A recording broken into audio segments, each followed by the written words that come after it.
Whispers in the shadows.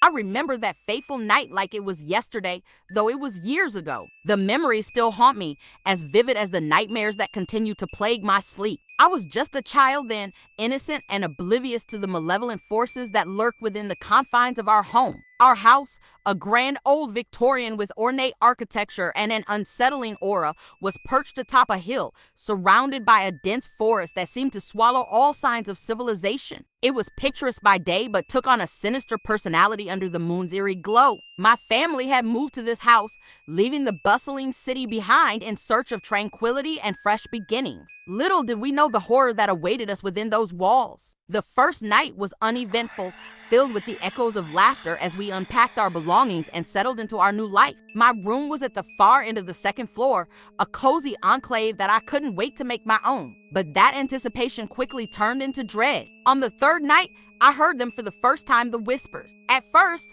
I thought it was just the wind rustling the ancient trees outside my window. But these whispers were different, unsettling, as if they carried secrets from beyond the grave. I strained to make out the words, but they remained, just beyond comprehension, like an ethereal language I was not meant to understand. As the days turned into weeks, the whispers grew louder, more insistent. Shadows danced in the corners of my room, taking on eerie, almost human-like forms. I began to lose sleep, my fear mounting with each passing night. Then, one evening, as I lay in bed, paralyzed by terror, I saw her, a spectral figure, a young girl with long, tangled hair and vacant, hollow eyes. She stood at the foot of my bed, her gaze fixed on me, her lips moving soundlessly as she mouthed words that I couldn't decipher. I screamed, and my parents rushed into the room, but they saw nothing. Their disbelief only deepened my isolation. I knew what I had seen, and I knew I was not alone in my torment. Desperation drove me to seek answers, and I delved into the house's history. It was then that I discovered the horrifying truth. The girl I had seen was the ghost of a previous occupant who had died under mysterious circumstances. Determined to end the nightmare, my parents contacted paranormal investigators, priests, and even mediums. But the entity refused to leave. It seemed to feed on our fear, growing stronger with each passing day. As my mental and emotional state deteriorated, my parents made the agonizing decision to leave the cursed home. With heavy hearts and shattered dreams, we packed our belongings and moved away, leaving behind the sinister whispers and the tormented spirit that had plagued us. Years have passed, but the memories of that house still haunt me. The echoes of those whispers linger in my mind, a constant reminder of the darkness that can reside within the most idyllic of homes. I have tried to move on, but the specter of that childhood terror continues to cast its long shadow over my life, a chilling reminder that some horrors are too real to be forgotten. The Silent House on Willow Street.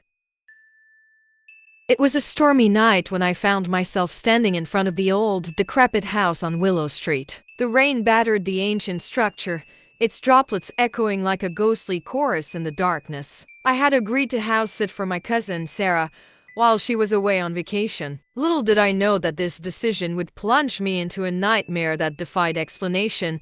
The moment I stepped inside the house, I was met with a suffocating sense of foreboding. It was as if the walls themselves were closing in on me, their history whispering tales of despair and tragedy. The house was eerily quiet, except for the occasional creaking of floorboards and the relentless patter of rain on the windows. As the days passed, strange things began to happen. Objects moved on their own, disappearing from one room only to reappear in another. I dismissed it as my imagination at first, but the incidents became increasingly frequent and undeniable. My unease deepened. One evening, as I was preparing dinner in the dimly lit kitchen, I heard a soft, mournful melody, like the strains of a long-forgotten lullaby. It seemed to emanate from the walls themselves, resonating through the house. I followed the haunting tune to the basement door, which stood ajar, inviting me into its shadowy depths. With trepidation, I descended into the darkness, guided by the ethereal melody. The basement was damp and cold, its walls adorned with cobwebs that seemed untouched by time. And there, in the far corner, I saw her, a spectral figure, a young girl in a tattered white dress. Her eyes were pools of sorrow, and her voice, though soundless, sang the melancholic song that had lured me here. I tried to flee, but an invisible force held me in place, like an unseen hand gripping my soul. The girl beckoned to me, her expression pleading, as if she needed something from me. Terrified and unable to resist, I approached her. She pointed to an old, dusty trunk against the wall. With trembling hands, I opened it, revealing a collection of faded photographs and letters. As I sifted through the contents, I pieced together the tragic story of Emily, a girl who had lived in this house long ago. She had been confined to the basement, hidden away from the world, her only solace the haunting melody she sang.